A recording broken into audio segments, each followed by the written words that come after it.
On a menti à toute une génération d'enfants fans de dinosaures et les réseaux en ont fait une tendance. Bonjour à tous, ici Tazio pour Culture Internet. Aujourd'hui je vous raconte pourquoi le dino préféré de ton enfance n'existe peut-être pas et pourquoi c'est même plutôt marrant. C'est un article de Know Your Meme qui m'a immédiatement replongé dans un coin de mon cerveau que je croyais rangé depuis l'école primaire. Parce que moi aussi, comme beaucoup d'enfants dans les années 2000, j'étais dans ma phase dinosaure. Et dans cette phase-là, j'avais un chouchou, un préféré. Et ce n'était pas le T-Rex, trop classique. Moi, c'était le Spinosaure. Un nom un peu compliqué, mais surtout une réputation, celle d'être plus grand, plus féroce et plus stylé que tous les autres. Sauf que depuis quelques années, ce dino est en train de se faire démolir. Mais démolir scientifiquement. Et cette chute est devenue un mème, devenue lui-même une saga entière et aujourd'hui, une tendance TikTok de niche. Car depuis 2014, une série d'études menées par le paléontologue Nizar Ibrahim a totalement redessiné le portrait du Spinosaure. On a découvert qu'il avait des pattes arrière beaucoup plus courtes qu'on ne le pensait, qu'il était semi-aquatique, qu'il se déplaçait en grande partie en nageant à l'aide de sa queue et qu'il n'était peut-être même pas capable de courir sur la terre ferme. En gros, l'image du super prédateur bipède qu'on se faisait à l'époque s'est effondrée. Le Spinosaure tel qu'on l'avait fantasmé enfant, dont moi, n'existe pas.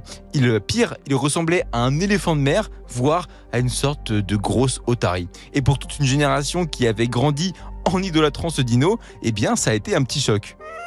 C'est à ce moment-là qu'Internet a pris le relais. La communauté paléophile, oui, ça s'appelle comme ça, a commencé à produire des blagues, des mèmes et des montages absurdes. Et surtout, une figure a émergé, celle du Spinopharus, un mot qui a été inventé en 2013 par des illustrateurs qui s'amusaient à cette époque à imaginer des dinosaures un peu absurdes. Et le Spinopharus, à la base, c'est une parodie, une version du Spinosaure qui ressemble à un éléphant de mer, tout flasque avec une petite trompe allongée sur un rocher. Et ce qui est fou, c'est que cette blague visuelle qui date de 2013 est aujourd'hui, assez proche des reconstitutions réelles.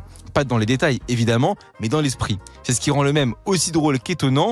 En voulant se marrer, des dessinateurs ont quasiment devancé les paléontologues. Et récemment, la tendance a rebondi sur TikTok. C'est ce que racontait très bien Know Your Meme dans son article publié le 1er avril dernier. On y voit des vidéos où les fans font semblant de lire les dernières études comme s'ils découvraient une nouvelle mise à jour de jeux vidéo. Le Spinosaure a été nerfé, ses jambes ont été divisées par deux, il est maintenant aquatique à 100%, il a perdu sa capacité à mordre. Pendant ce temps-là, le T-Rex, lui, enchaînerait les améliorations, vision améliorée, meilleure ouïe, mâchoire plus sciente. Des montages sont publiés où le Spinosaure devient de plus en plus petit, de plus en plus ridicule, et à côté, le T-Rex gagne des bonus. Ça ressemble un peu à une guéguerre entre des fandoms, mais en fait, c'est un peu plus profond que ça.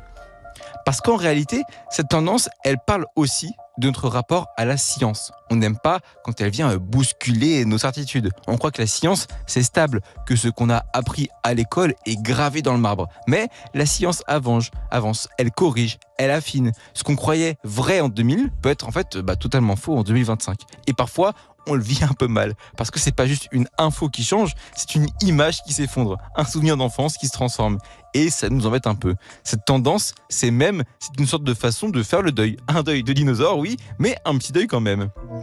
Et paradoxalement, cette tendance, c'est aussi une victoire. Parce que la science, même quand elle nous déçoit, même quand elle détruit un mythe, on constate qu'elle s'est imposée dans la culture populaire. Elle n'est plus réservée au labo ou au musée. Elle circule sur TikTok. Elle se transforme en sketch, en trends, en private joke. Et ce qui est dingue, en fait, c'est que même l'évolution de nos connaissances scientifiques sur un dinosaure puisse devenir matière à création. Ça, c'est fou. C'est peut-être pas comme ça que les paléontologues avaient imaginé la réception de ces études, mais c'est une manière de rendre la science et la paléontologie encore plus vivantes et accessibles.